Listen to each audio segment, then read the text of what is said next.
Sœurs, bonjour. Le roi David déclarait déjà au psaume 119, le verset 105, « Ta parole est une lampe à mes pieds et une lumière sur mon sentier. » Dans les temps que nous avons traversés et que nous sommes encore en train de traverser avec ce virus, disons, nous voyons que tous les hommes sont dépassés par ce qui arrive. On ne l'a pas vu arriver, ce virus, et même maintenant qu'on commence à le discerner, on s'aperçoit qu'il nous est totalement inconnu. Pourtant, nous avons de grands savants, nous avons des hommes politiques qui sont encadrés par des stratèges vraiment très bien formés et compétents, mais nous voyons que les hommes sont dépassés.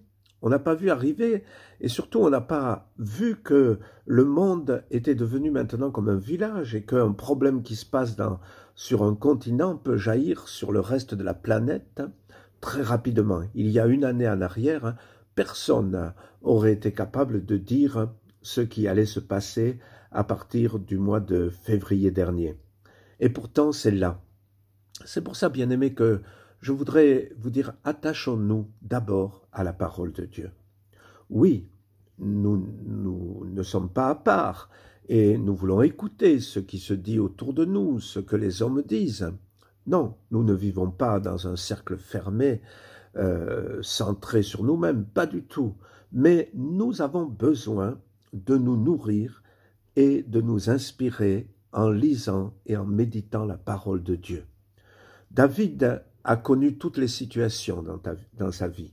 Il a été rejeté, ensuite on a cherché même à le tuer, ensuite il est devenu roi en Israël, donc il était dans une situation extraordinaire humainement parlant, mais même à cette place de roi, il a eu ses chutes, il a eu ses difficultés très grandes, mais toujours David pouvait affirmer cela: ta parole, Seigneur, est une lampe pour me guider.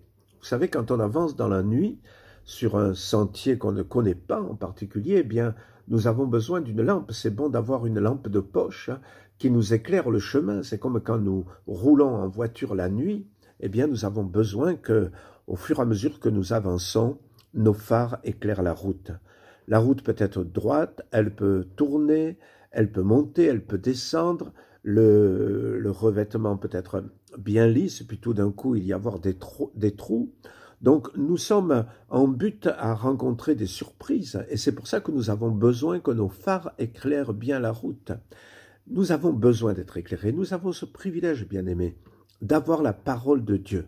Vous savez, la parole de Dieu, elle a passé au travers de tous les âges.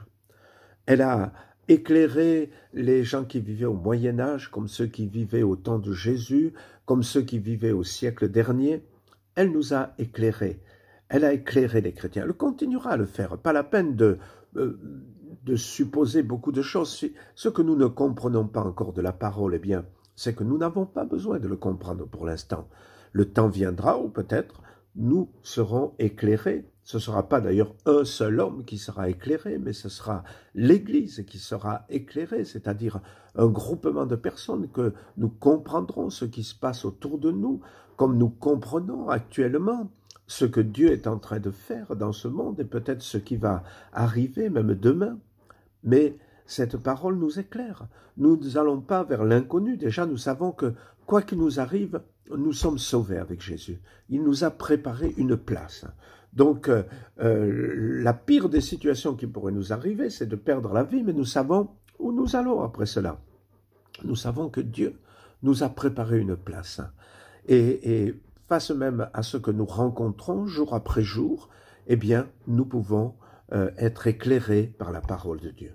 C'est pour ça, bien-aimés, que je voudrais vraiment vous exhorter à vous arrêter chaque jour. Vous arrêter d'abord individuellement, parce que nous avons besoin individuellement d'être nourris de cette parole.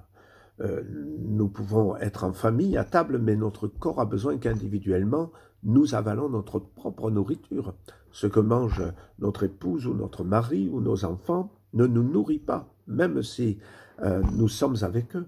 Donc nous avons besoin, chacun en particulier, d'être nourris par cette parole. Et puis aussi, je vous encourage à le faire en famille. régulièrement, si vous ne pouvez pas le faire tous les jours, mais au moins ayez une discipline de vous retrouver avec votre épouse, avec votre mari, avec vos enfants, s'ils sont à la maison, bien sûr encore, eh bien, de vous arrêter et de dire on va lire la parole de Dieu ensemble, on va prier ensemble.